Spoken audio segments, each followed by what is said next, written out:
cara, demora alguns anos, tem carreiras que são feitas em cima de um único projeto que talvez, cara, dê errado. Tipo, talvez nunca dê certo o negócio, mas o cara se dedicou pra caramba pra aquilo ali. Então, o quanto de dinheiro a gente tá falando se você acertar aquilo ali e qual o risco desse tipo de investimento? Em média, quando você tem uma empresa que conseguiu comprovar ali que aquele medicamento, aquela molécula é eficaz, né, e isso pode ser usado com segurança em pacientes e vai para o pré-clínico, a indústria farmacêutica adquire essas patentes ali, gira em torno de 100 milhões de dólares a 1 bilhão de dólares. Então nós temos patentes que são unicórnios. Né, não ganha fama, não ganha o popstar, né, do unicórnio, mas essa aquisição ela é feita porque tem muitas farmacêuticas no mundo que você vai ver realmente quem está ali drivando os lucros daquela indústria é 2 medicamentos com patente. Tá. Né, então ele tem ali um tempo muito grande para explorar, né, nem todo país é que nem o Brasil que tem genérico. Né? Então, muitas vezes, essa é uma patente para a indústria, depois que o medicamento está desenvolvido, na gôndola ou no hospital, é algo que é muito lucrativo para a indústria. Então, eles realmente adquirem agressivamente essas patentes. Muitas vezes, a disputa entre eles para ver quem vai ficar com uma patente promissora e tudo mais. Então, é um mercado. E agora, pro outro lado, né, e para a gente que está investindo, né, que a gente está começando. No caso, a MKM, nós fazemos aquele investimento pré-seed. Né, um cheque de até 400 mil reais que a gente faz e ajuda ali no desenvolvimento, nas próximas rodadas de captação das startups. Tá. Você tem que fazer uma seleção ali muito boa, diferente de uma startup comum que o cara pode acordar hoje, tive uma ideia. E aí passa um tempinho, o cara já tá com o aplicativo, ou já montou um site, né? Biotech não funciona assim. Se o cara tem a ideia hoje, a gente está falando de um ciclo aí de 10, 15, 20 anos para aquilo chegar em algum lugar. Tá. Porque você tem o rigor científico tem que ser respeitado. Tá. Ou seja, você não pode pular etapas, não é só, peguei aqui, vou lançar, vou colocar ali. Não, é muito mais complicado, muito mais complexo do que um software as a service, que nem a gente está acostumado a ver. Então, muitas vezes, quando eu vou avaliar uma startup ou uma pesquisa para investir, eu vou olhar ali para um cara que já está numa jornada ali de uns 10 anos até ele chegar em mim e falar, tô aqui, essa molécula está isolada, está identificada, essa tecnologia eu tenho o domínio dela e vamos aplicá-la aqui, vamos fazer os testes pré-clínicos aqui e tudo mais. Então já vem de um ciclo grande. Você não põe o dinheiro lá no começo. Esse lá no começo geralmente está dentro da universidade. Dentro de alguns centros privados de pesquisa que são desenhados para isso.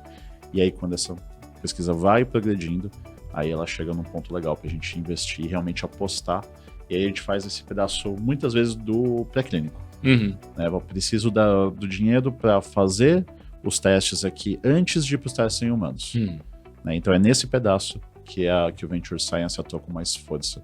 É a última etapa que precisa antes de levar para o ser humano, é uma etapa cara, né? Muitas vezes não dá para ficar dependendo apenas dos grants e dos incentivos do governo, e é onde a iniciativa privada está agora começando. A gente praticamente inaugurou esse segmento de Venture Science aqui no Brasil. Está olhando para colocar o dinheiro que esse cara precisa para fazer essa patente realmente ser valiosa e, claro, sair do paper e chegar na população. Porque se o cara não recebe investimento, invariavelmente ele vai fazer uma publicação numa revista, num artigo científico e acabou aí.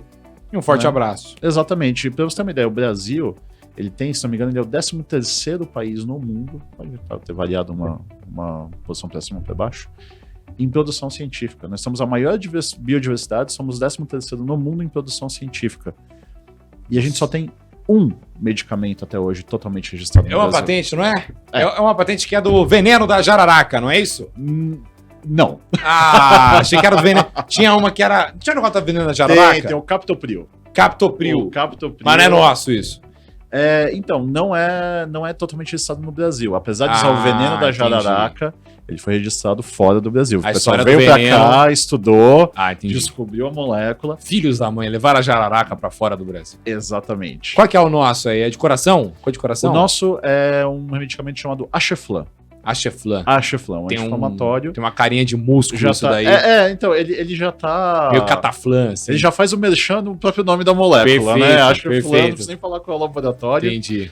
Né? Mas esse foi o único medicamento que foi realmente que teve todo o ciclo dele acontecendo aqui no Brasil e registrado aqui no Brasil.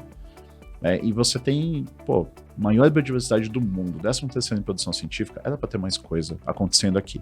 Então o que falta, né? Você tem ali a academia nós temos, boas universidades nós temos, porque os papers estão sendo publicados. Matéria-prima da natureza para estudar nós temos.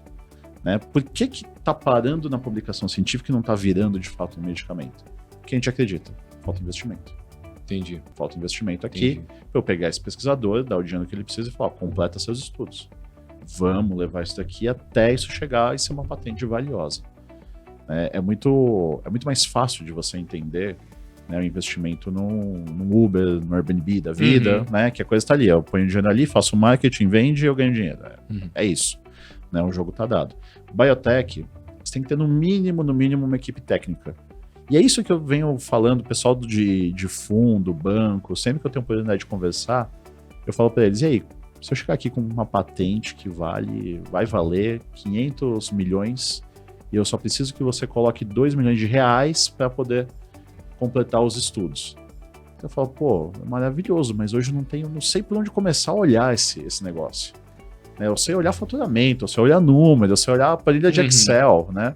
Eu falei, então, essa empresa não vai emitir nenhuma nota fiscal no lifespan dela, mas ela vai valer 500 milhões de dólares.